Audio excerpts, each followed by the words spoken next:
Berdasarkan Undang-Undang Dasar Negara Republik Indonesia tahun 1945 dan seterusnya, amar putusan mengadili menolak permohonan pemohon untuk seluruhnya. Keputusan MK saya kira itu kewenangan yudikatif ya, Mahkamah Konstitusi. Artinya pemerintah tentu tidak dan akan menerima semua keputusan yang telah diputuskan oleh. Saya bingung dan benar-benar bingung untuk menentukan harus dari mana memulai pendapat berbeda ini. Sebab sejak menapakkan kaki sebagai hakim konstitusi di gedung mahkamah ini pada tanggal 11 April 2017 atau sekitar 6,5 tahun yang lalu, baru kali ini saya mengalami peristiwa aneh yang luar biasa. Satu rangkaian desain besar, ya, grand design, ya, itu ada upaya pelanggengan kekuasaan di sini. Dari mulai narasi besarnya adalah penundaan pemilu, terus kemudian mencoba untuk mengutak-atik konstitusi dengan 3 periode, ya. Kemudian ketika itu ditolak oleh masyarakat, kemudian muncullah skenario berikut, yaitu menggunakan Mahkamah Konstitusi yang kemudian dipelesetkan oleh masyarakat menjadi mahkamah keluarga.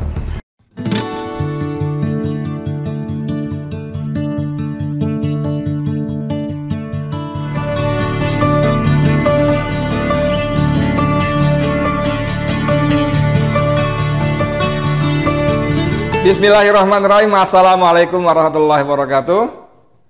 Waalaikumsalam warahmatullahi wabarakatuh. Agak terpanas. Saya dengan Edi Mulyadi dari FNN dan saya punya tamu tapi di tempat dia. Karena kita kolaborasi. Tamunya tapi di tempat Bang Ahmad Yani, Ketua Umum Partai Masyumi, pakar hukum tata negara. Apalagi nih?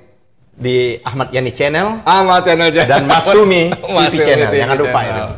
Jadi ini kita kolaborasi 3 channel sekaligus. Masih bicara soal prank nasional yang dilakukan oleh hakim-hakim MK ya. Mahkamah Konstitusi. Mahkamah Konstitusi. Karena kita sebut prank sampai siang jam 13, jam 15 bahkan kita masih bereforia ditolak ya. Ya. Saya habis putusan yang 3 itu udah tenang aja, udah senang. Iya, saya sempat bikin podcast malah.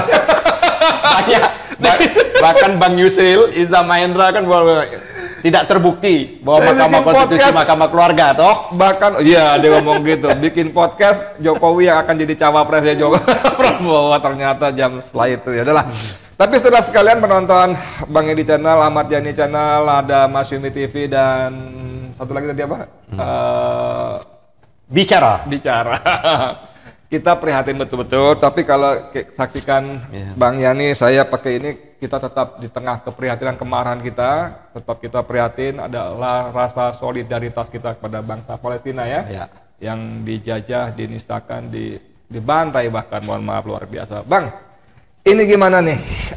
Saya ingat beberapa hari lalu di atas, Bang Yani ini ada kalimat yang saya suka, dia mengatakan begini, kalau MK meloloskan Gibran dengan segala dalih ya, entah mengubah umur atau menambah frasa atau sedang atau pernah menjadi kepala daerah, maka artinya MK sedang mengetes stok kesabaran dan kemarahan rakyat. Nah, ini konteksnya sekarang gimana nih?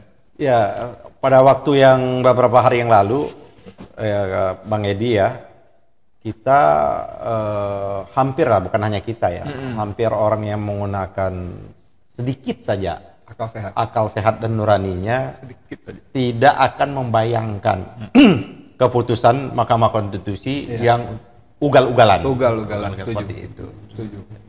Dan kita memang disuguhkan kenikmatan yang luar biasa dari pagi sampai siang. Jam 13 dan 15. Kenikmatan yang luar biasa toh. Tapi kan ternyata yang inilah yang disembunyikan. Karena kita tahu ini kan gugatan 2 ini yang sebelumnya sudah dicabut ya, atas nasihat seorang hakim konstitusi. Saldi Isra. Seperti itu. Nah, tapi ternyata kita mendapatkan paparan apa yang terjadi sesungguhnya. Itu dipaparkan dengan cukup jelas di dalam legal dissenting opinion-nya Arif. Kalau Saldi kan dia hanya menyatakan terjadi inkonsistensi yang luar biasa. Ya, ada keanehan yang Keanehan luar biasa. Tidak pernah dia temukan. Jauh dari nalar. Ya kan, selama dia menjadi hakim konstitusi 6,5 tahun. dalam beberapa menit sekelibat. Sekelebatan itu kan berarti skip gitu kan. Sebenarnya disebut hitungan 2 hari saja. Kalau kayak itu saya ingat sekelabat itu kayak apa namanya, mungkin hobi bukan kopinghu. Wah, ya kan. Kalau buke ya, lagi bergerak itu sekelabat ya kan. Pendekar bola es, ya, kan, Raja Wali Sakti udah kita sama lain lah. Ini kan kayaknya seperti itu juga toh. Nah, jadi lebih yang menarik gini Bang Edi. Nggak, tunggu sebelum masuk ke jauh-jauh. Tadi ini gugatan itu kan udah dicabut. Lalu dimasukkan lagi. Itu yang membuat si Arief Hidayat menyatakan telah menodai marwah MK, ya kan? Yeah. Jadi buat main-main, sehingga dia tidak ngomong soal substansinya, tapi ini sudah mencederai marwah. Oke, lanjut Bang Yani. Jadi gini, memang ini bisa juga masuk kategori kalau kita mau katakan Bang Edi, inilah yang dikategorikan contempt of court. Penghinaan terhadap kewibawaan dan harkat dan martabat pengadilan. Ya, cuman masalah penghinaan harkat dan martabat pengadilan ini dilegitimasi oleh hakim konstitusi yang berjumlah 5 orang tersebut. 5 orang, ya. Seperti itu. Ini kan kita kan terlena sesungguhnya karena di media sosial menyatakan gugatan ini sudah dicabut. Iya, sudah dicabut. Ya kan? Dan akhirnya kita menyatakan tinggal 4 gugatan lagi. Dari 7 ya? Dari 7 itu 4 gugatan itu gugatannya PSI, ya, gugatannya Garuda, gugatan dua wali kota yang ada di Sumatera Barat, Bukit Tinggi dan Lampung Selatan. Nah, tak kalah pagi rally pembacaan seperti itu, saya lihat argumentasi yang dibangun oleh hakim konstitusi itu sudah sesuai dengan konstitusi.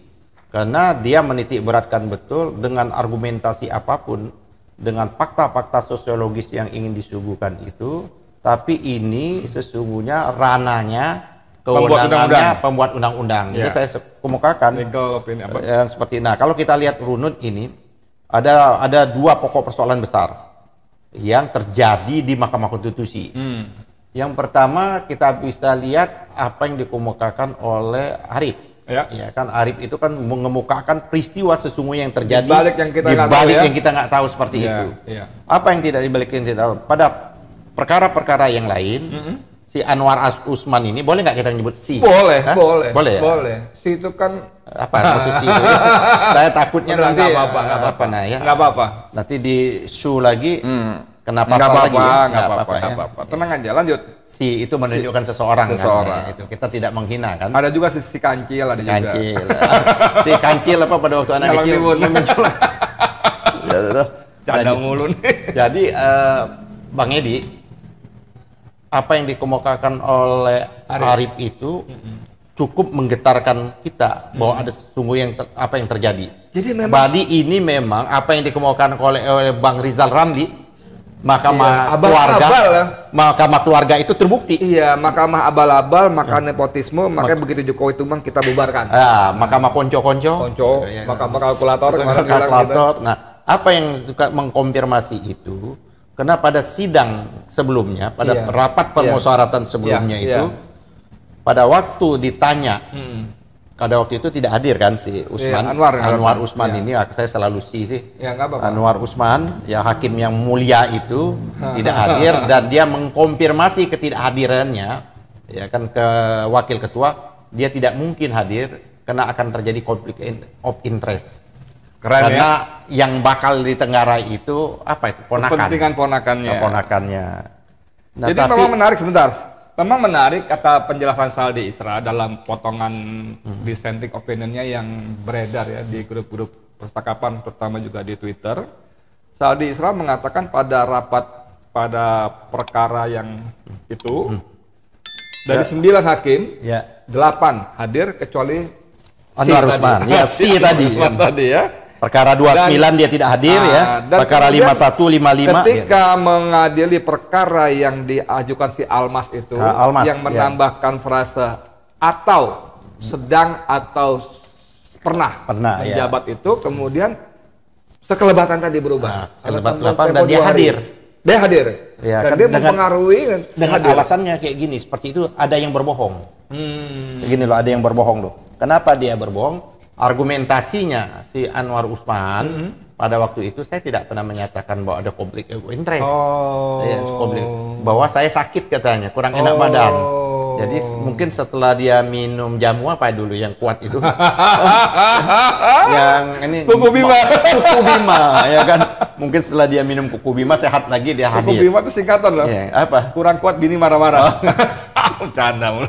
Jadi kelihatannya dia sehat pada waktu untuk memeriksa perkara yang adresnya, Ya, kalau ada itu. adresnya langsung ke Ya. Gibran loh. Ya, ya. Adresnya itu yang digugat itu, betul. terus yang si anak mahasiswa atau pelajar itu langsung mengadreskan ke Gibran. Dan memang dalam Jadi dia sehat langsung seperti itu. dalam paparan di penjelasannya kenapa dia mengajukan itu karena dia kagum pada Gibran. Nah, ya itu. Penggemar Gibran, kagum pada Gibran. Dan dia takut bahwa nanti Gibran kalau dengan ada pasal tersebut Gibran tidak bisa mencalonkan.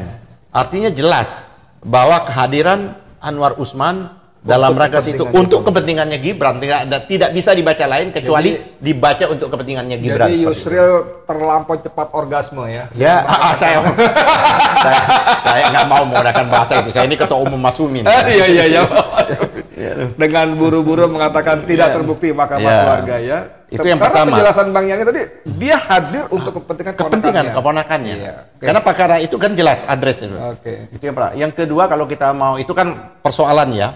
Ini hiruk pikuk apa yang terjadi. Yang lucunya hakim yang selama ini 8 ya.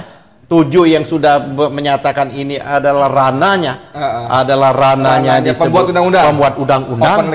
Polisi ya. Setelah Anwar Usman masuk kok berubah? Ada apa? Ya kan? Pertanyaan ada apa di balik berubah sekelibat itu? Iya. Kan ada dua kemungkinan. Ada Ancaman, tekanan, ancaman atau ada hadiah. Atau campur. Atau, ya. Gua kasih hadiah, kalau nggak mau gua ancam. Kita kan bukan menuduh ya. Iya. Kita kan mengkira-kira ya. Tapi saudara sekalian menarik ketika Rocky Gerung bicara dengan teman saya Hersu Benari. Ya. Rocky dengan sangat pedenya mengatakan bahwa kepergian Jokowi ke Cina pun dalam bagian dari skenario drama. Dia sebut drama itu. Seolah saya nggak tahu. Dramaturg, ya. Saya nggak ikut campur. Matamu kalau kata Gus Nur. Sorry, jadi terlalu kasar. Tapi Rocky mengatakan bahwa Anwar menelpon Jokowi menjelang putusan dibacakan. Oh, dia mengkonfirmasi. Mengkonfirmasi. Jadi memang ini drama-drama yang sungguh-sungguh. Mengkonfirmasi ini kira-kira kita imajiner ya. Nah, Kira-kira imajiner dia mengkonfirmasi. Bahkan kalau kita baca, aman ini putusan. ya mengkonfirmasi. Kalau kita baca Twitternya si manusia merdeka Said Didu, kepergian Jokowi ke Cina adalah untuk melaporkan kepada kakaknya putusan aman. Jalan mulus seperti itu. Sekarang kita ada cerita bla bla bla bla bla tadi. Sekarang Ke substansi ya. Whattext-nya dulu. Ya, deh, saya mau bicara Ada, substansi. masih ada? Maksudnya Oke. ya substansi, Oke, whattext substansinya dan apa? substansi ya. Oke. Yang pertama yang harus kita persoalkan betul menurut saya ini menjadi catatan betul bahwa legal standing ini kok bisa diakui. Betul, itu penting. Pada waktu yang Betul. sama, Betul. kasus yang berbeda, Betul. legal standing yang namanya anggota DPD, Iya. saya mewakili 10 anggota DPD plus Iya. ketua DPD, Iya. legal standingnya Gatot Nurmantio Iya. dianggap tidak punya legal standing pada waktu menggugat PT. presidential threshold. Jadi Ini PT ini bagaimana digugat oleh ini Pak orang tidak punya kepentingan? Ini kan anak ini nggak punya kepentingan. Umurnya pun belum mencukupi, kalaupun untuk 35, dan dia juga tidak digadang-gadang untuk menjadi cawapres seperti itu. Dia langsung menyebut ini kekagumannya dengan yang namanya Gibran. Artinya atas kuasa, apakah dia diberikan kuasa oleh Gibran untuk menggugat? Ini persoalan legal standingnya menurut saya ini sudah cacat. Tapi secara ini dari awal, cacat soal formal. legal standing ini brutal sekali. Ya, ini Pertama, cacat anak formal ini ini. nggak punya legal standing secara akal warisnya nggak ada. Dia nggak berkepentingan dengan pencalonan. Dia cuma sekedar kagum, anak kecil segala macam. Dan yang kata Arif Hidayat sudah dicabut. Ya. Sudah dicabut itu. Sudah dicabut, diajukan lagi dan terima. Padahal sisi yang sama ketika PT 0% itu ada pertama dulu banget Effendi Ghazali. Ada PKS, secara partai, ada Rizal Ramli, Ada Bulan Bintang. Bulan Bintang, Ya. ada Ada Refli partainya Harun. Oma Irama. Iya. Ini profesor, doktor, tokoh-tokoh segala macam diabaikan begitu lupa sehingga tidak perlu dibahas karena tidak punya legal standing. Ini anak seperti ini sudah dicabut gugatan, dimasukkan lagi. Ini tunjukkan gini loh, kalau bahasa gua mau gini, gua mau apa loh, gua mau kuasa. Kalau saya kan gini, Mahkamah Konstitusi itu terlepas pungutan suaranya, ada yang menang ini, tapi Mahkamah Konstitusi punya nilai-nilai dalam rangka menjaga etik. Saya kira perlu kita Mahkamah Konstitusi untuk dibentuk Dewan Etik. Dewan Etik ini. Enggak. Jadi kalau enggak gimana? Bubarin. Oh ya, saya setuju kalau itu bubarin. Dewan Etik bubarin. Oke, sekarang kita what's next ini ya. What's next ya. Pertama kalau menurut saya balik ke pernyataan Bang Yani di atas beberapa hari lalu. Ini Mahkamah Konstitusi sedang mengetes stok kesabaran dan kemarahan rakyat. Satu. Yang kedua, kemarin saya bicara dengan beberapa alumni ya, ex aktivis 98 dalam sebuah podcast. Mereka mengatakan akan menggalang perlawanan rakyat semesta. Ditambah lagi dong. Siapa lagi? Sore harinya mantan-mantan pendukung setianya Jokowi yang disebut dengan petisi Juanda. Petisi Juanda. Oh, itu banyak itu. 125 orang. Saya dapat. Ada Gonoan Muhammad. Betul. Ada Tudung Mulia Lubis. Betul. Ada Ikra Nusa. Betul. Terus Ada Denny Siregar masuk juga. Ada Denny Siregar. Usman Hamid yang membacakan kan? Ya. Ada Faisal Basri. Iya, betul. Ada 125 tokoh seperti itu. Betul. Yang menyebut adalah piagam atau deklarasi Juanda. Deklarasi Juanda. Istilah dia deklarasi Juanda. Maklumat Juanda. Reformasi sore. Kembali ke titik nol. Iya. Oke, terus lanjut Bang. Jadi perlawanan ini saya kira sebentar lagi para guru besar juga akan mengeluarkan 215 ya. Oke. Karena kita tidak perlu mempunyakan akal sehat yang besar, yang banyak, cukup kecil aja kita punya itu pasti kita protes terhadap hal seperti ini. Tapi Bang Yani, dari pengalaman yang sudah mau petisi, mau tidak percaya, sekarang maklumat, bahkan aksi-aksi jalanan pun, mohon maaf ya, nggak ngaruh. Orang-orang ini emang gue pikirin, lu mau demo sampai malam, gue mau lebih suka jalan-jalan sama artis ke naik LRT. Lu mau ngapain, gue lebih suka bikin konser di IKN. Gimana? Nggak ngaruh ini gimana? Ada gini, Bang Edi, kalau menurut saya keputusan ini belum bisa dilaksanakan. Oh gitu ya? Iya. Kenapa dia belum bisa dilaksanakan? KPU tidak bisa serta-merta merespon akan melaksanakan. Karena ini adalah keputusan Mahkamah Konstitusi hanya menambah menambah norma baru. Yang norma baru itu harus diundangkan dalam bentuk undang-undang. Ya kan? Oleh karenanya keputusan ini harus segera ditindaklanjuti oleh DPR. Persoalannya DPR kan lagi reses. Dan waktu tinggal pendaftaran kan tinggal batas waktunya mulai hari Kamis 18. tanggal 19 sampai 25. Cuma sepekan ya? Mungkin nggak bikin ya orang reses kan nggak mungkin masuk. Reses itu kan sudah terjadwal. Ya. Satu atau bisa jalan keluarnya Pak Jokowi dong jangan tanggung. Jangan tanggung-tanggung. Buat perpu. Ada untuk memfasilitasi. Ya. Al-ihwal kegentingan yang sangat memaksa dong. Kan kita kasih jalannya. Ini ponakan anak gua harus jadi wapres. Jadi kita bikin perpu kegentingan memaksa. Kegentingan memaksa. Jadi kalau tidak ini cacat formil. Jadi ketika Saldi Isra menyatakan pendapatnya pun dia mengatakan bahwa apakah ini langsung berlaku atau tunggu 2029. Nah, Saldi Isra pun mengatakan begitu. Ya, ini bisa berlaku kalau dia sudah menjadi norma. Ya, norma itu dua cara. Bentuknya melalui legislative review atau melalui perpu.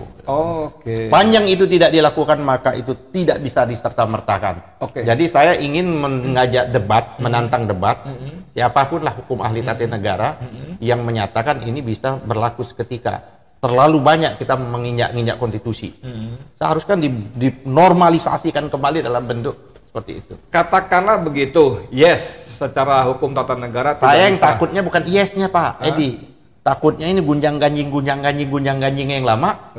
Lalu nggak terjadi digodok, ya kan? Karena belum siap. Batas waktu yang belum siap ditunda. Mengeluarkan perpu juga. Perpu penundaan pemilu. Jadi hidden agenda jangan lupa perpanjangan, ya kan? 3 periode perpanjangan ada penundaan itu masih hidup dia bukan 3 periode perpanjangan jabatan 3 tahun atau penundaan pemilu. Oke, balik ke soal tadi yang tadi bahwa secara hukum tata negara tidak bisa segera dieksekusi. Saya menyatakan tidak bisa. Kenapa? Karena secara mandat Undang-Undang Dasar MK bukan pembentuk norma. Nah, tapi saya ingin merujuk kalimatnya Pak Amin Rais. Pak Amin Rais itu mengatakan rakyat itu bingung melihat para tokoh bangsa, tokoh nasional yang masih halusinasi seolah-olah para tokoh itu berpendapat seolah-olah Indonesia itu masih negara hukum. Negara hukum, pasal, perundangan, padahal prakteknya penguasa bolak-balik nabrak hukum, nabrak perundangan, semau-maunya dia. Jadi halu ini. Nah, yang tadi kan bagus betul, tapi kalau yang kuasa gua mau jalan mau apa lo? Suka-suka lu lah ya. Suka-suka gua. Suka-suka gue. Gimana tapi itu bisa juga isyarat, jangan lupa lo. Kalau sudah kekuasaan yang begitu memuncak, tidak tampak dikontrol lagi, itu akhir perjalanan kekuasaan itu sudah mendekati. Itu sakratul maut. Itu ngeri kali itu. Ya, Bang kan? Abdullah Yahmawa pernah ngomong begitu itu dalam konteks Musa dan Firaun itu. Seluruh peradaban lah, seluruh peradaban. Hitler begitu kuasa terlalu Hitler tumbang kan? Iya kan? Iya. Ya kan Bung Karno terlalu tumbang. Dan Firaun pada puncak kesombongannya dia mengejar sendiri kan dia bisa menyuruh pasukannya doang kan? Dia, karena merasa sangat pede mengejar langsung puncak kesombongannya. Nah, saya kira ini jangan-jangan itu ya Allah memberikan jalan untuk terjadi perubahan yang revolusioner yang terjadi di Republik ini, karena memang kelihatannya carut marut ini agak susah diperbaiki secara mendasar tanpa perubahan yang mendasar seperti itu. Oke, Bang Yani, di ujung cerita coba Bang Yani kasih closing statement untuk kita semua rakyat Indonesia. Udahlah, kalau pada pemerintah suka-suka lu lah, tapi buat rakyat Indonesia apa closing statementnya? Saya kira rakyat tidak bisa diam. Tidak bisa diam. Tidak bisa diam. Sebab diamnya kita berarti kita membiarkan terjadi kezoliman, ketidakadilan, ya kan? Semuanya yang tidak baik itu. Ketidakadilan. Terutama pendukungnya capres ini, termasuk pendukungnya Ganjar loh. Pendukung Ganjar termasuk pendukungnya Anies. Oh ya, sebagai pendukung Anies gimana nih kira-kira nih? Coba. Saya mendukung Anies, saya kira kita seperti ini nggak bisa tinggal diam kan? Ya kan? Ini kan artinya ada cawi-cawi itu terbukti, cawi-cawi itu terbukti. Oleh karena itu mari kita rame-rame untuk mengunjuk rasa. Unjuk rasa itu mengekspresikan perasaan kita yang kecewa, perasaan kita yang marah dan lain sebagainya itu. Kita tunggu saja seperti itu. BEM SI Kerakyatan itu sudah bikin statement tanggal 20 rakyat Indonesia diminta ikut berpartisipasi. Jadi keputusan ini keputusan yang paling memalukan. Menurut saya alangkah baiknya 4 orang hakim itu saya kira menunjukkan moral mereka tidak terima. Ada baiknya mungkin Salih Isra dan kawan-kawan mundur. Gitu kan. Top. Kita tunggu, ya kan. Top. 4 orang itu. Top. Saldi, Wahidudin memang mau pensiun. Iya. Saldi, Wahidudin, Arif Hidayat, ini ya. Siapa satu lagi itu? Ini kalau nggak salah. Ada Hartoyo. Yang sejak awal dia menyatakan bahwa perkara ini tidak layak seperti itu. Ya. Kita tunggu mereka untuk tidak lanjutnya. Atau sebaliknya, orang yang merusak MK, merusak harkat dan martabat MK, tendang keluar. Siapa yang tendang masalahnya?